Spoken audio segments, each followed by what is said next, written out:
میرے نبی کریم علیہ السلام نے ایک دن صحابہ سے پوچھا بتاؤ بہترین عورت کون سی ہوتی ہے؟ کون ہوتی ہے؟ آکسفورڈ کی پڑھی ہوئی جی، پنجاب یونیورسٹی جس نے ایم فل کا مقالہ لکھا ہو، پی ایچ ڈی ہو جس نے پی ایچ ڈی کی ہو نمل یونیورسٹی سے، ایک کراچی یونیورسٹی کی ڈگری ہولڈر ہو کہ باہر سے ایم بی بی ایس کر کے آئی ہو، کون افضل ہوتی ہے؟ کہ یا جو اچھی گفتگو کرے، نماز پڑھے، عبادت کرے وہ افضل؟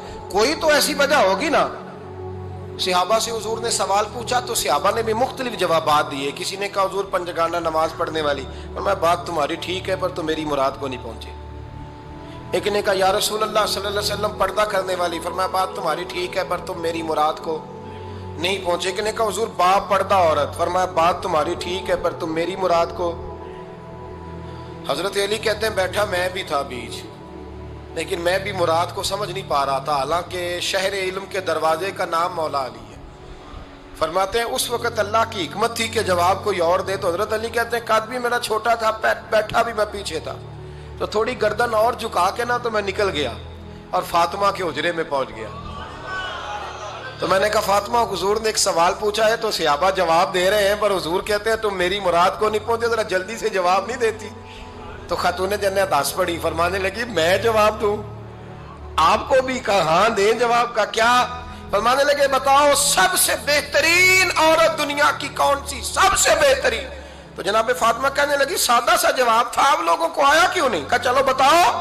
تو جناب فاطمہ فرمانے لگی دنیا کی سب سے بہترین بی بی وہ ہے جس کو نہ کبھی غیر محرم نے دیکھا ہو، اور اگلے لفظوں پہ غور کرنا، نہ کبھی غیر محرم نے اسے دیکھا ہو اور نہ اس بی بی نے کبھی کو غیر محرم دیکھا ہو۔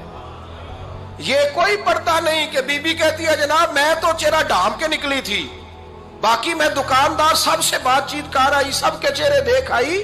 حضرت فاطمہ نے بتایا کہ تیری آنکھوں کا بھی پردہ ہے، اور وہ روایت وہاں الگ موجود ہے کہ حضور نے حضرت عائشہ صدیقہ ام سلمہ سے کہا کہ عبداللہ ابن مکتوم نابینا آیا تو پردہ کرو، تو یہ نابینا اس سے پہلے سیرت نگاروں نے لکھا ہے کہ ایک دن یہ اس سے پہلے حضرت فاطمہ کے گھر چلے گئے حضور کے ساتھ، تو نبی کریم علیہ السلام نے جب ان کو لے کے حضور داخل ہوئے تو جناب فاطمہ نے آنکھیں جھکا لی، پردہ کر لیا، تو حضور نے فرمایا بیٹی وہ تو نابینا ہے، تو عرض کرنے لگی حضور مجھے تو نظر آ رہا ہے نا۔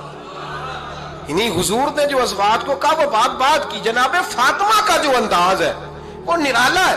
تو حضرت علی کہتے ہیں جناب فاطمہ نے جواب دیا کہ بہترین عورت وہ جس نے نہ کبھی غیر محرم دیکھا ہو اور نہ غیر محرم نے کبھی، وہ بی بی نے بھی کبھی غیر محرم بندہ نہ دیکھا ہو، دیکھا ہی نہ ہو اس نے۔ یہ پوائنٹ ذرا مشکل ہے سمجھنے والا ہے۔ تو حضرت علی کہتے ہیں میں وہاں سے گردن جھکائی اور بیچ آ کے بیٹھ گیا، بات ابھی جاری تھی۔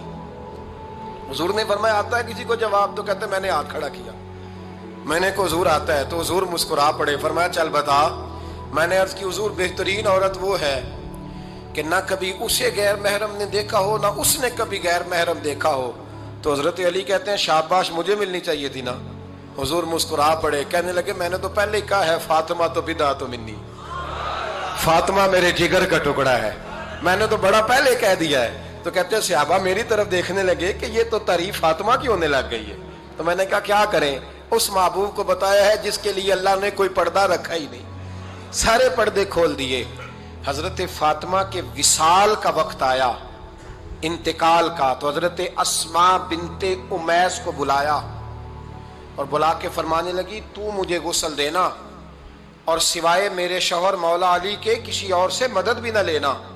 اور فرمانے لگی میں نے حبشہ کے بارے میں سنا ہے کہ وہاں جب بیویوں کا جنازہ اٹھتا تھا تو وہ لوگ چارپائی کے اوپر یوں کر کے اس طرح کر کے لکڑیاں لگاتے تھے، نیچے باندھ لیتے تھے اور لکڑی میں لچک ہو تو اوپر جا کے پھر اس کو باندھ دیتے تھے تو پردہ بن جاتا تھا۔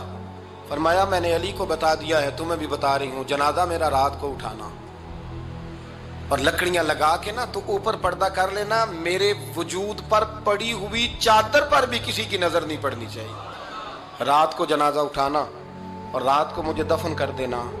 مدینہ منورہ میں حضور کے وصال ظاہری کے 6 ماہ بعد جناب فاطمہ الزہرا کا جنازہ اٹھا، تو مسجد نبوی شریف سے ایک شخص اپنی داڑھی آنسوؤں سے بھگوتا ہوا نکلا، تو حضرت ابوبکر صدیق نے کھڑا کر کے پوچھا کہ وہ نبی پاک کے چچا عباس روتے کیوں ہو؟ حضرت عباس کہنے لگے